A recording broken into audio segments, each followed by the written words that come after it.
Welcome everybody, this is How to English, Teach and Learn with Gav and Em. It's a podcast about teaching and learning English as a foreign language. All opinions stated are personal and references will be given when necessary.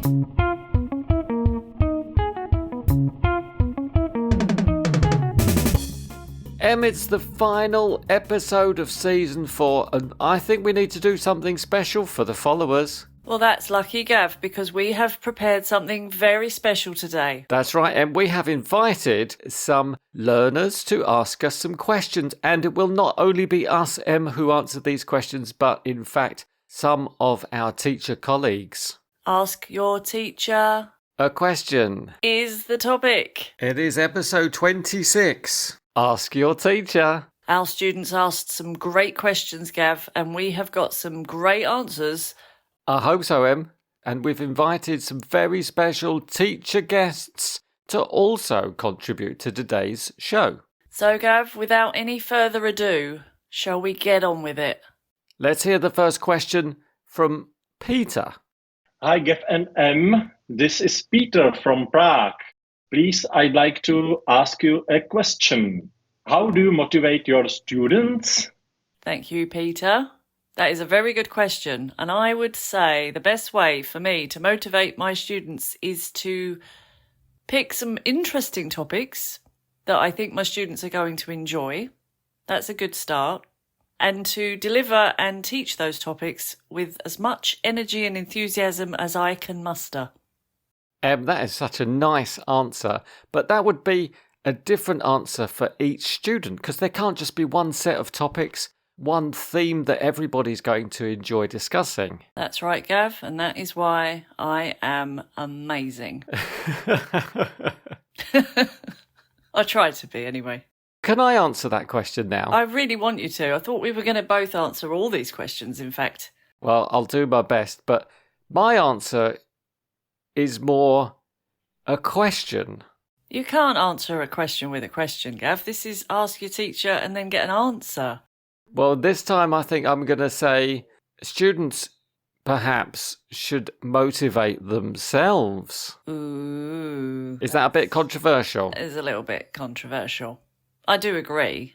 But if you've got a student who isn't exactly feeling it, I think you might have to do something a bit extra, which I think is what Peter's point was. How do you motivate your students?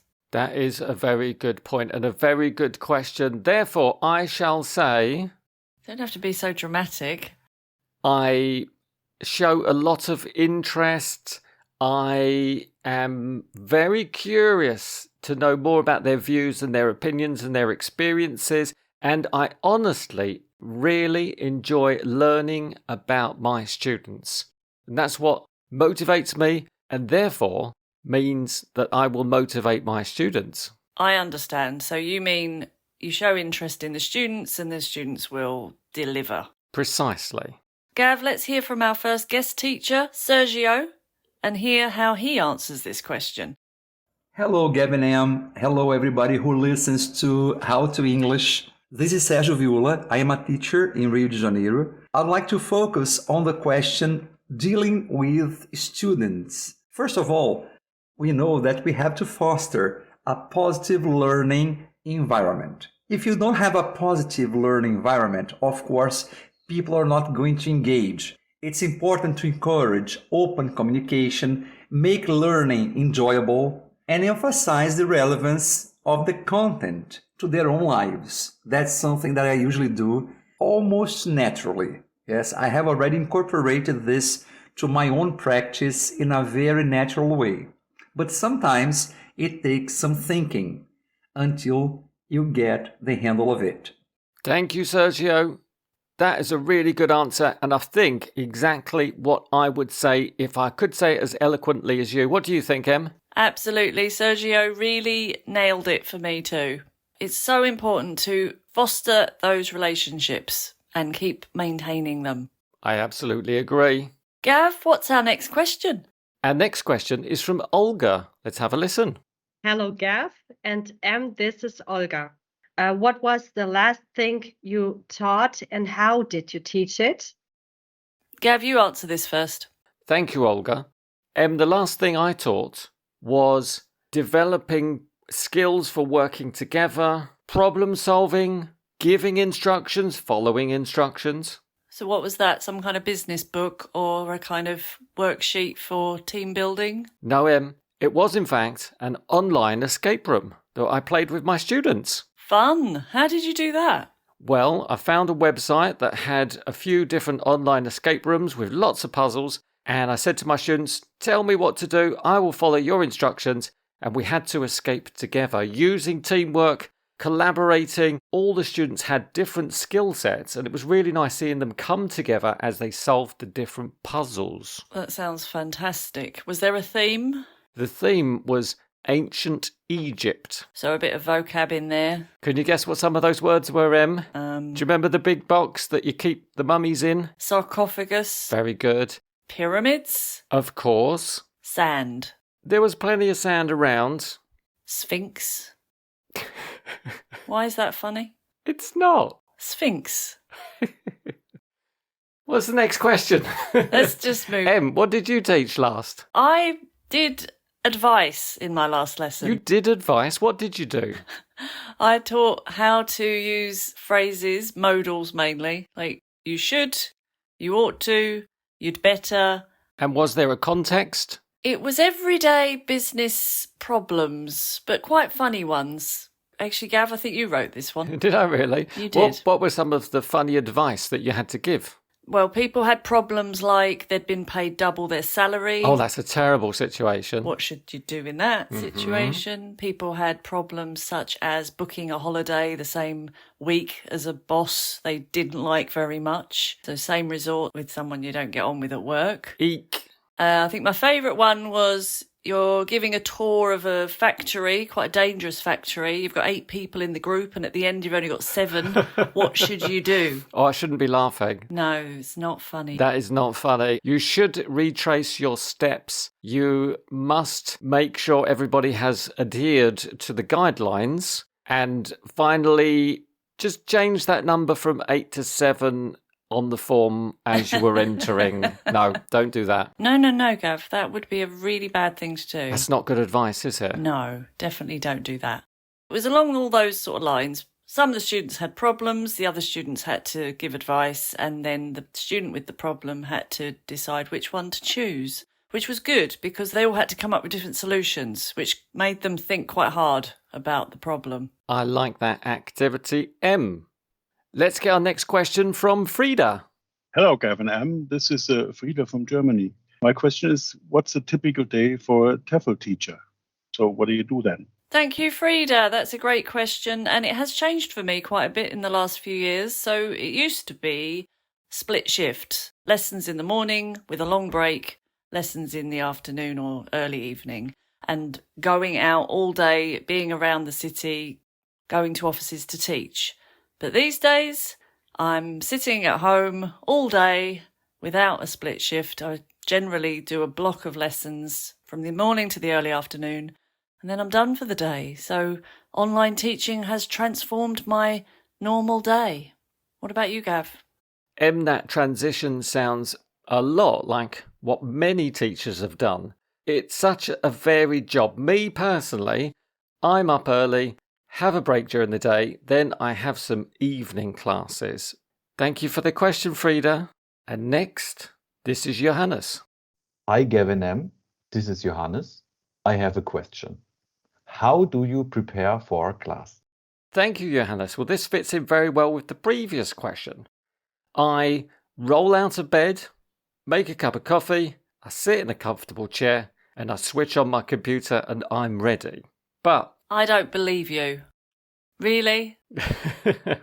But seriously, I usually pick a theme for the lesson and I have some worksheets or a video ready, maybe a quiz. For example, I might have some HR topics like useful phrases for appraisals or dealing with conflict at work. And I've got all the materials ready on my computer for my online lesson with my student. But, if my student decides they want to talk about something else, they have another topic, maybe they want to do some emailing, maybe they've got a presentation to give, then I will abandon everything, I will follow the student's lead, and then probably I'll find some materials while we're chatting, maybe a quick video on YouTube, maybe a worksheet with some key phrases that we can practice together to help my student prepare.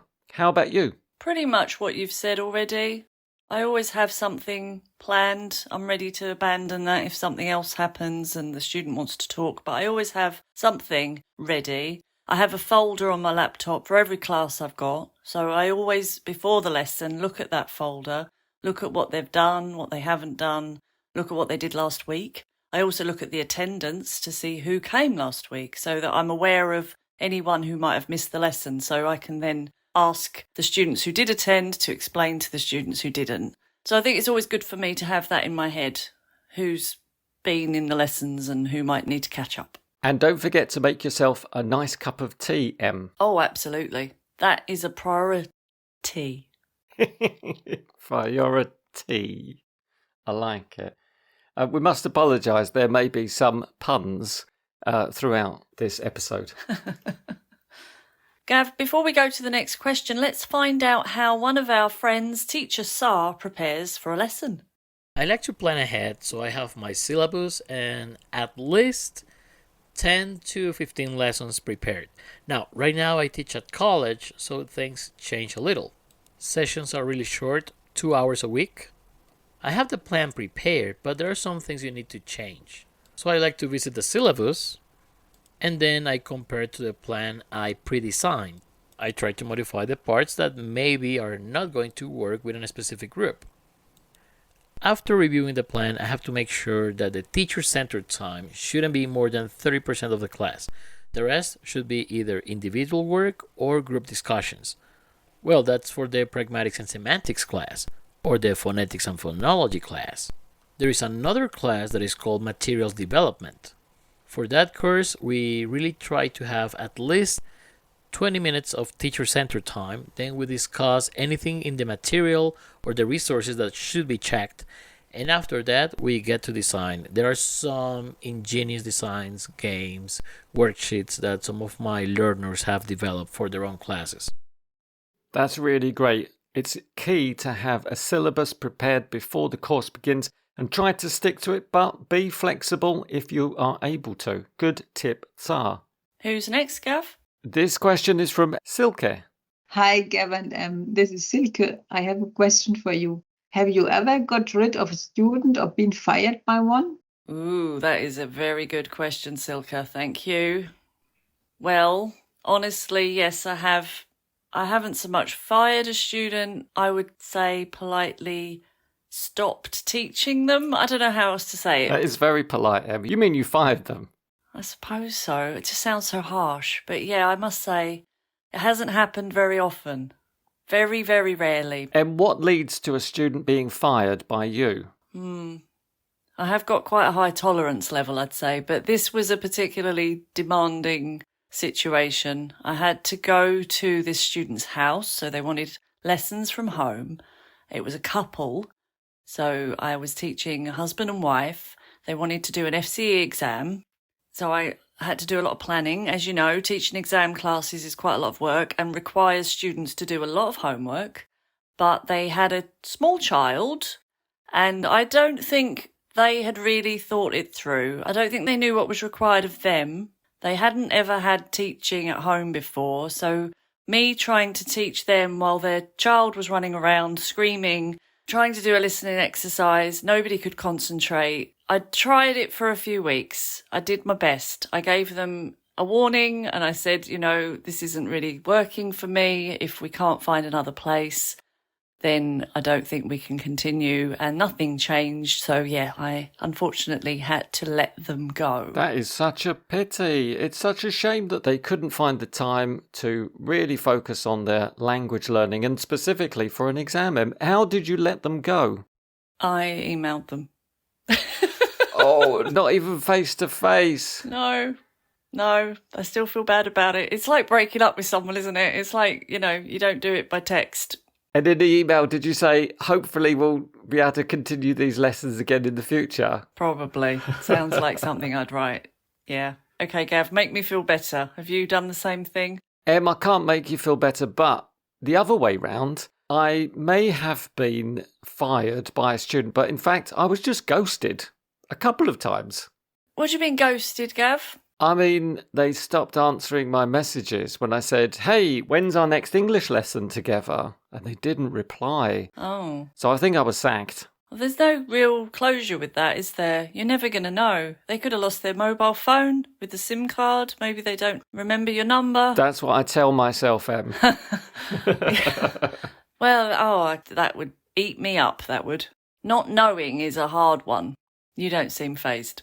No. There are plenty more pupil fish in the sea, Em. Pupil fish. I'm imagining fish with big eyes now. Now we're going to hear Manuel's question. Hi, Gavin M. This is Manuel, and I have a question. What's the funniest story a student has ever told you? Thank you, Manuel. Em, what's the funniest story a student has ever told you? Funny, strange, or funny ha-ha, Gav? I'm interpreting this as funny, strange, and maybe a bit ha-ha. But a student told me a story that I just think is unbelievable and epic, absolutely epic. He lives in a cottage in a forest with a few other cottages around it, and the nearest cottage to him has been empty for 5 years, and the old man that lived there lived alone. He was in his 80s. He went into a care home. Unfortunately, he died. But the house has been left vacant all this time. And recently, a couple bought the house and they've become his new neighbours. And he's got to know the neighbours. And every week, the neighbours tell him what's going on with the house they've bought from this old man. And the house was full of stuff, floor to ceiling, just full of stuff. I think he was a hoarder. He kept everything. He was also a little bit paranoid.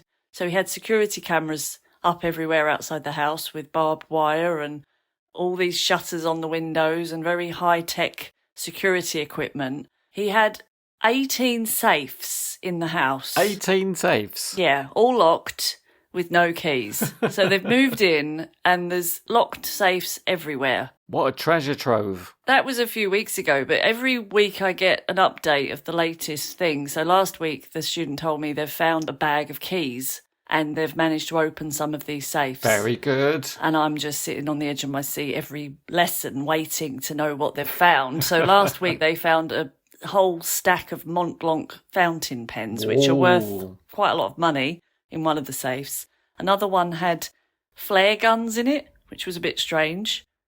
No cartridges, just the flare guns. That's very strange. So yeah, it's always interesting what you find out about people. That is interesting, strange, and quite funny as well. It is peculiar and funny. There are so many funny stories that our students tell us, Em. It's really hard to know where to start, but just a couple that come to mind. During one lesson, a student told me that he likes to sharpen his garden tools. What you mean, like shears and things for cutting trees, that kind of thing? Specifically, his spades. Spades? That's not a tool I would necessarily connect with sharpening. No, unless you have very hard soil to dig your holes. Anyway, I found out the reason why he does like to sharpen his spade. It was because he has an infestation of rats. Oh. And one morning, he got up to go and do some gardening, saw a rat across the other side of the lawn, threw his spade, and decapitated the poor animal. Wow, that went in a direction I really didn't expect. I thought he would be just walking around kind of guillotine style, sort of chopping their heads off, but I don't suppose they're going to stay still for that, aren't they? No, I think they'd run away. That's why his technique was probably quite successful. What a skill. I mean, know. that could be an athletic Olympic event. To lob a spade across a garden and hit a rat so accurately that you cut its head off, that is impressive. It was quite a funny and memorable story. I wonder if his neighbours watch that and wonder what he's doing. Yeah, I wonder. I would definitely watch.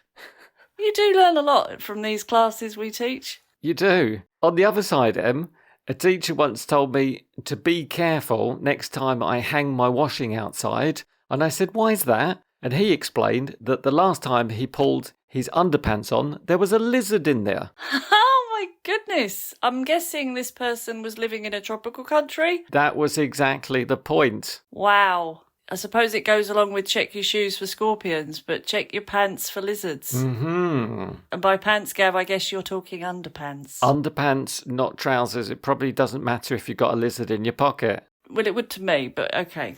Gav, let's have another question. Hi, Gav and Em. This is Jan. Here's a question for you.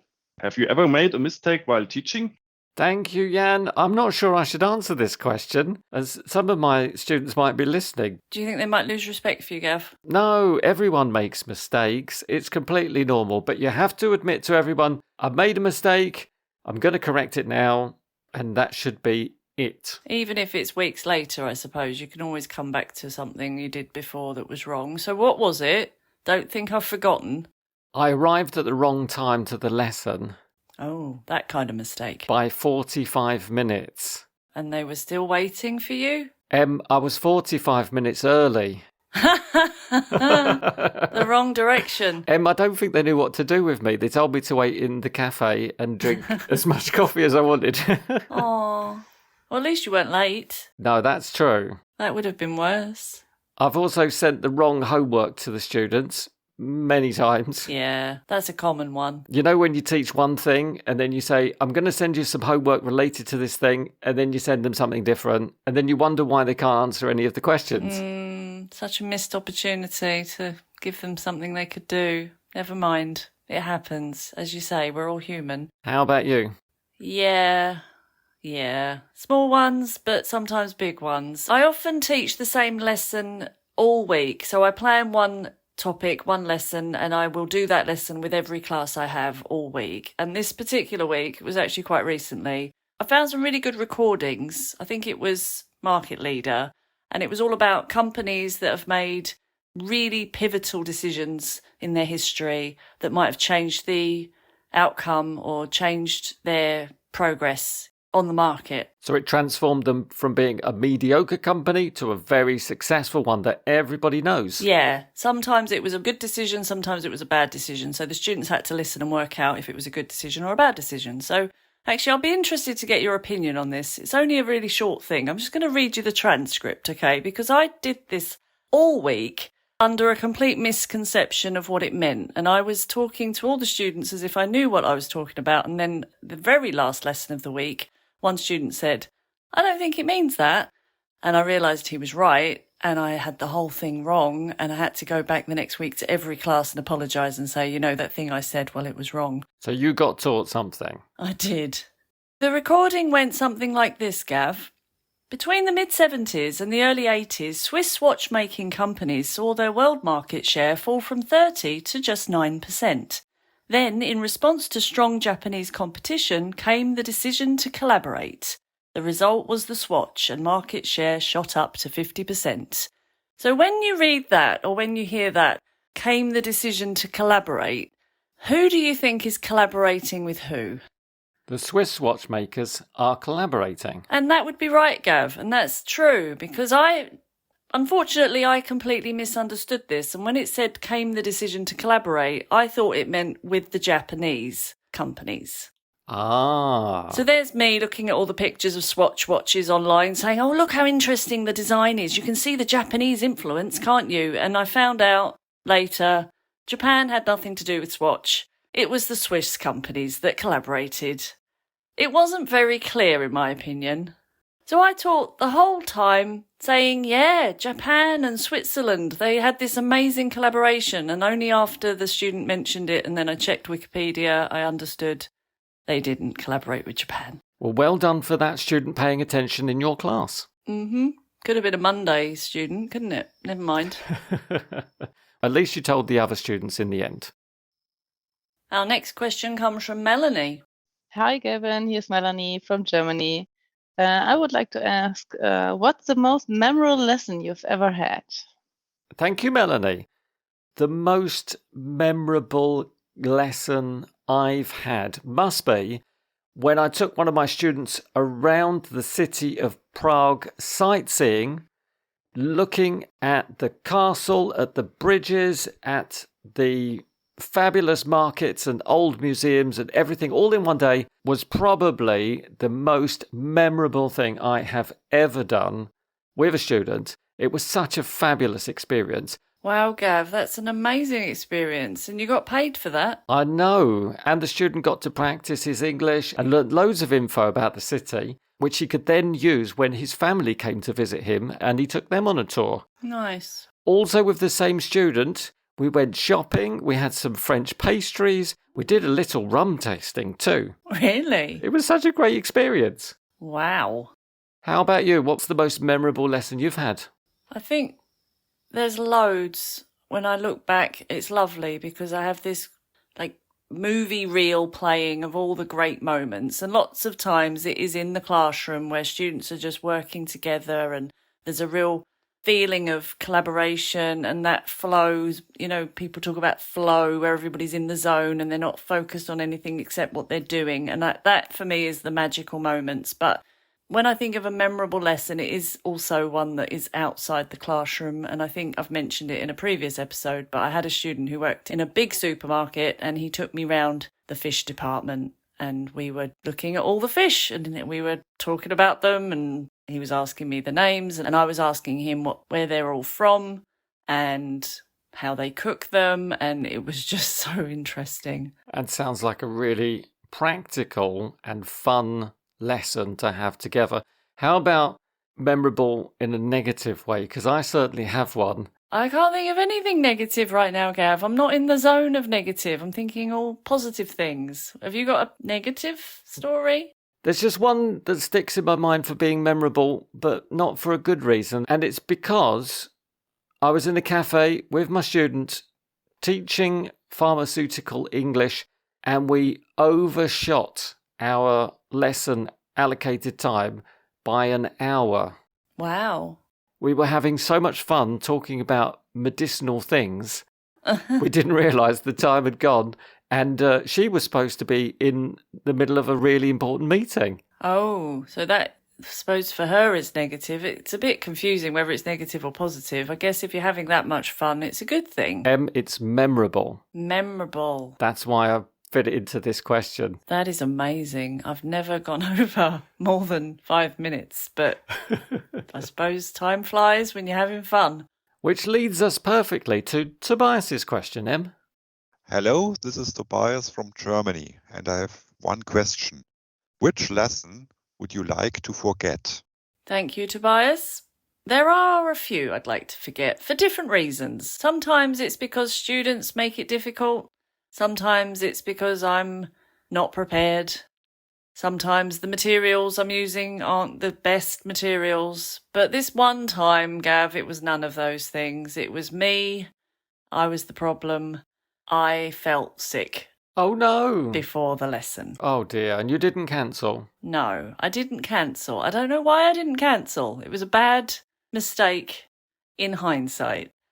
But I do have, I'm not going to go into too much detail. Should we add a trigger warning to this part of the episode? No, I'm not going to go into too much detail, but there was something involving a rubbish bin. In the classroom? In the classroom, about 30 seconds before I was supposed to teach. But the end of the story worked out well, Gav. I pulled it together, I don't know how, and I taught that lesson and it went well. It's a funny thing sometimes if you might have a headache, you might be drowsy, you may even have terrible pain, but as soon as you start the lesson, all of those things can actually fade into the background, just for a while. Maybe that was partly to do with it. I think it crept up on me quite quickly as well. It was one of those things that just come and go quickly, but yeah, wasn't great. I would rather not remember it. And what about you, Gav? I think I've blocked most of those bad experiences of terrible lessons that went awfully wrong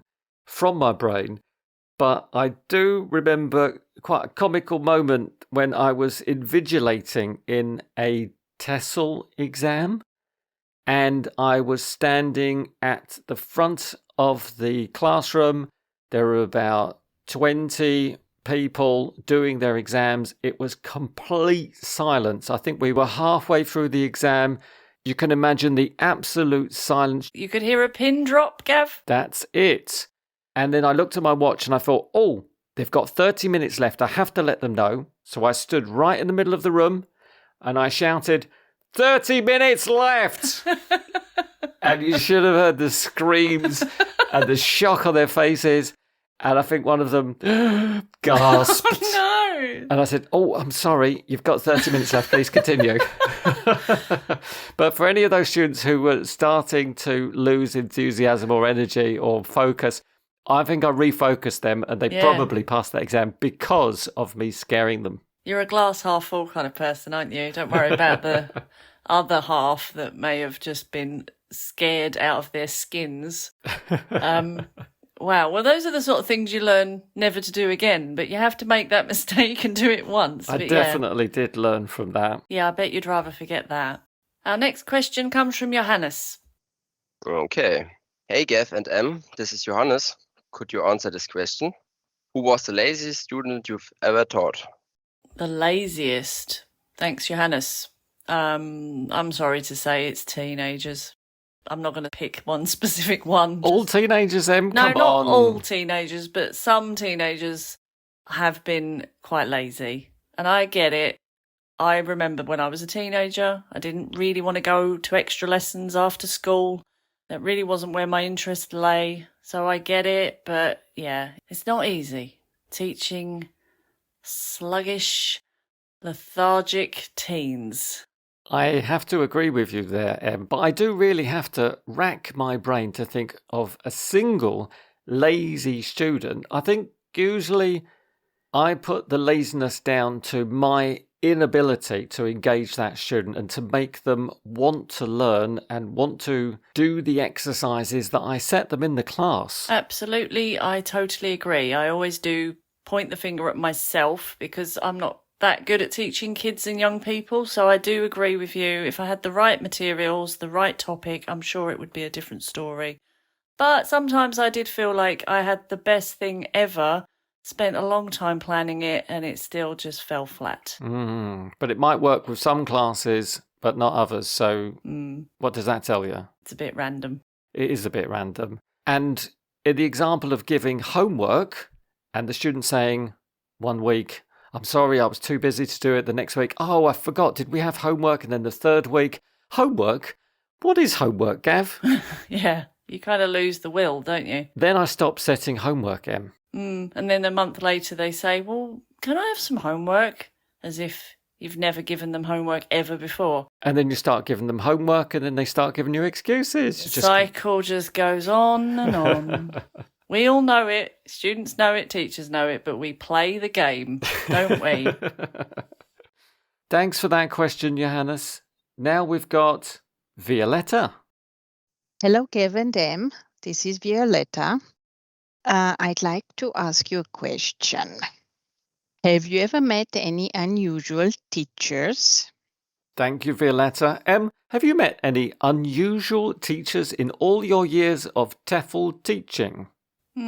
Lots of them, really. One stands out in my memory because she had an unusual pet, and it was a pet chameleon. Oh, one of those lizard-like things. Yeah. Changes colour. Yeah, and she took it to lessons quite a lot of the time. So the students got to know this chameleon. The chameleon was called Boy George. Boy George. So like the singer. Yeah. Come. Yeah. Oh, that's a song, is it? Sorry, yeah. Em. So everyone knew Boy George. Everybody talked about Boy George. But I just loved the idea that maybe a new person to the school would just overhear, "Oh, I saw Boy George eating a fly today," or Boy George was shedding his skin today, or something like that. Or doesn't he look cool under his sun lamp on the sand, maybe slurping a mojito? Well, I think that's applicable to both Boy Georges. But yeah, it's funny, isn't it, out of context? But in a terrarium, no. No, good point. So that's for me the standout. What about for you, Gav? Who do you remember? I've met plenty of teachers who shouldn't be teachers, Em. Maybe they couldn't handle the stress. Maybe they had no people skills. They couldn't work with kids. Maybe had problems with lateness, were quite disorganised. But unusual? Everybody's a bit unusual, Em. Oh, I think you mean special. Yeah, that's the word. Oh. I remember one colleague who came in with a rather unusual hairstyle, and I said to him, "That's an unusual haircut you have. Where did you get that cut?" And he explained to me, Gav, I did that myself, and I thought that explains it perfectly. What did it look like? It was like somebody started shaving their hair and then decided they wanted to have it long, so it was both short and long at the same time, with some spiky bits. I think the gel was added to give it a little more really? character. Okay, gel as well. Sounds a bit like a pineapple. It was it was quite like a pineapple on reflection, yeah. Never know if it's intentional, so I guess you just nod and go, Like your style. yeah, suits you. Now, this next question comes from George and Bernie, my parents. Wow, very special guest today, Gav. Hi, Gav and Em. This is George and Bernie. We'd like to ask, where is the weirdest place you've ever taught? Thank you. Thanks, George and Bernie. Thanks for the question. Weirdest. I've taught in some really nice places, like on a beach. That was nice. But weirdest, I'm going to say a radio communications tower at 6 o'clock in the morning at sunrise. Wow. That was weird and special. And what does one of those towers look like? Imagine a flashlight, Gav. Mm-hmm. And if that flashlight were a building Mm-hmm. and the base of the flashlight is on the ground. Why am I saying flashlight? Torch. The top part of the torch is the building. So Right. it's surrounded by windows and it's very, very high up. That sounds amazing. There were ladders involved. It was quite difficult to get to it. What were you doing there? I taught radio communication people English. Wow. And they offered one day to have a lesson in the tower. Usually we had the lesson in a regular little office on the ground floor, but this time they said, "Do you want to see the sunrise? It's quite nice from the tower." And I said, "Yeah." So we had to climb up into this tiny little room in this tower, and the sun came up as I was teaching past simple, irregular verbs, and it was quite magical. That is quite a weird place, but a magical place. It was. Nice. It was weird and good. And what about you? I think the places that stay in my mind the most are where I am exposed to the general public. Wow, I wouldn't like to guess where. What do you mean? I think they're referred to as goldfish bowls. Ah, like you mean classrooms, but they're kind of front-facing outward towards the public, so you look a bit like a shop front. It's generally made of glass. It's windows all the way round, and as people walk down the high street, they look in and see a man pointing at a whiteboard saying the word yellow, yellow, and all of the students mouthing the same word. And on top of this, I think they're called telephone boxes, which again is basically a glass structure about 4 foot by 4 foot in the middle of an office, a regular office, where you go and have a little mini meeting with someone. Yeah. And I am not comfortable in these very public situations. But there's, yeah, I know what you mean. Glass are all the way round and everyone can see how good or bad you are at teaching, and your board work is there for all to see. Yes, and you're throwing your arms up and saying, it's enormous, it's tiny, it's broad, it's narrow. Yes, if you're doing adjectives, I guess. And it's a bit like a performance of some kind. Yeah, I know exactly what you mean. But as you've said that, I also remembered a similar thing in offices, but this time it's like a soundproofed box in case somebody needs to make a call or just go and scream for a couple of minutes. And I remember having a lesson in there, and that was weird. They're very small, aren't they? Very, very small, and there's no sound reverberating, so it's very odd atmosphere. It's all very closed. It's weird. Very weird. So maybe that would be more weird than the other example I gave, which was just cool. That was quite cool, being up that tower. That's well cool, Em. Glass or soundproof boxes, definitely they're the weirdest for me. Before we move on to the next question, Em, I'd like to know what's the weirdest place Tsar has ever taught. Well, I don't know if this can be considered a weird place to teach, but it was in the army, in the Colombian army. It was a special program for international missions, and we had to teach soldiers. They had to get to a B2 C1 level, and the classes were held in the barracks. They had some spaces conditioned as classrooms. We had a computer room, which, well, the computers barely worked, But these guys were highly motivated. They really wanted to do this. It was an amazing experience, and don't get me wrong, these guys loved the activities. Actually, there was this guy who really surprised me. One day we were checking one of these videos from Epic Rap Battles of History. I don't know if you have seen them. Let's say it's not for children, but I think for adults it's okay. Well, they like them a lot. So we have two historical figures and they have a rap battle. And sometimes the commentaries are definitely not safe for work. But you can imagine, we have the stereotype that people in the military like to have this kind of strong language. So two guys decided to learn, memorize, and, well, perform the one where Shaka Zulu and Julius Caesar have a rap battle. And they did it quite well. I mean, it was amazing. So yeah, I think that was weird. That is amazing, Sar. Wow, what an amazing experience. What a great story. Thanks for sharing that with us. Our next question comes from Sonia. Hi, Gavin M. This is Sonia. I'd like to ask you a question. What's the hardest thing about teaching?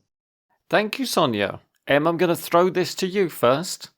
And you can't say keeping motivated as you feel the energy drain away while looking at your students' blank faces. For me, it's been the same thing and continues to be the same thing. It is purely the task of keeping everything going as a teacher, and I would call it plate spinning. It's just the overwhelming amount of things I need to do and think about during lessons. Can you describe this plate spinning? Plate spinning is that thing where there's so many activities going on, so many actions going on, and you've got to just keep going back to one and monitoring another. And so that for me relates to teaching.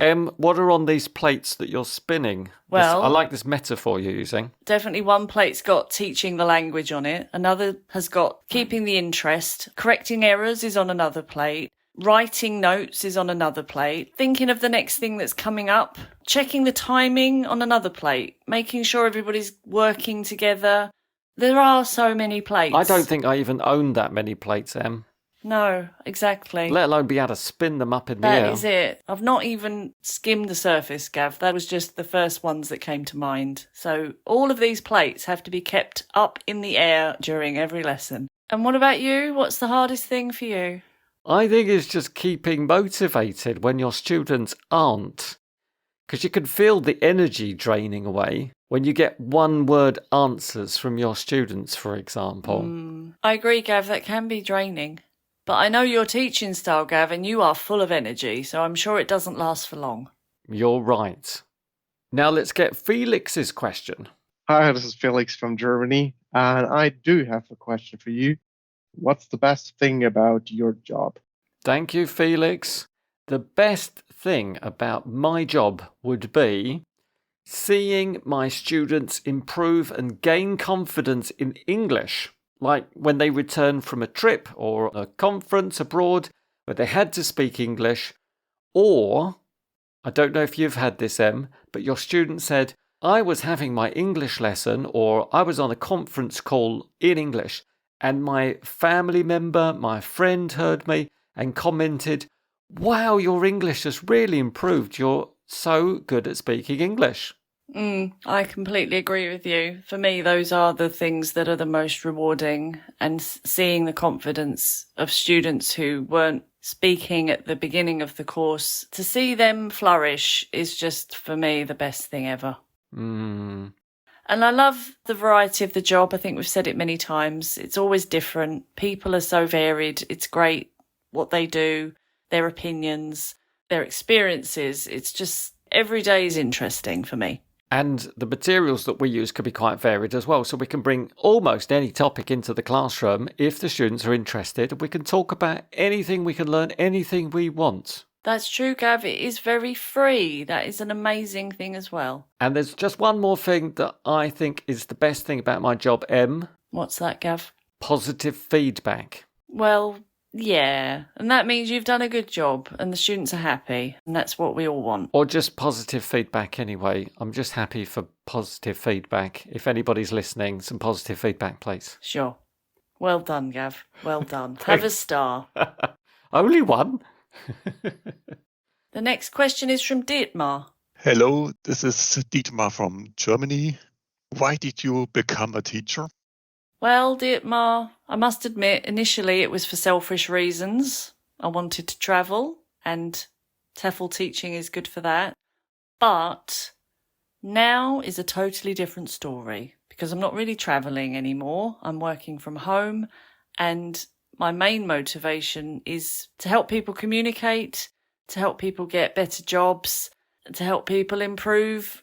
That's a great thing to do. If you want to hear more about Gav and Em's journey into becoming teachers, visit TEFL.org's I Taught English Abroad podcast, and you can hear the full story there. This question is from Albert.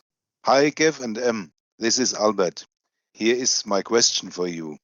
Who was the best teacher you've ever had?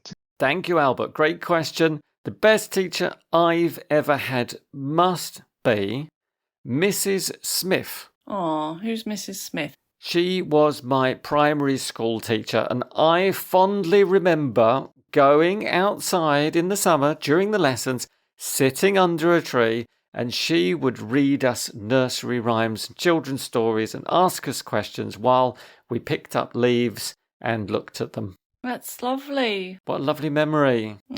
So that was really good that one of your first teachers was such a nice one. She was absolutely lovely. How about you, Em? Who was your favourite teacher? The person who comes to mind is Mr. Clegg, who was my art teacher from secondary school. He always had time for me. He always encouraged me. No matter what I produced, he always saw something in it that was interesting and gave me some nice positive comments. Sometimes that's all you need is some interest and some positive feedback from your teacher. Yeah, that's right. Thank you, Albert. Now let's hear from Kata. Hi, Gav and Em. This is Kata, and I have a question for you. Who is responsible for the student's success, the student or the teacher? Before we answer the question, Kata, let's go to our friend and teacher, Charlotte. In my opinion, student success is the responsibility of both the student and the teacher. Of course, it is the responsibility of the teacher to motivate the student and to set out a structured plan of action containing the information that the student needs in order to reach their learning goals.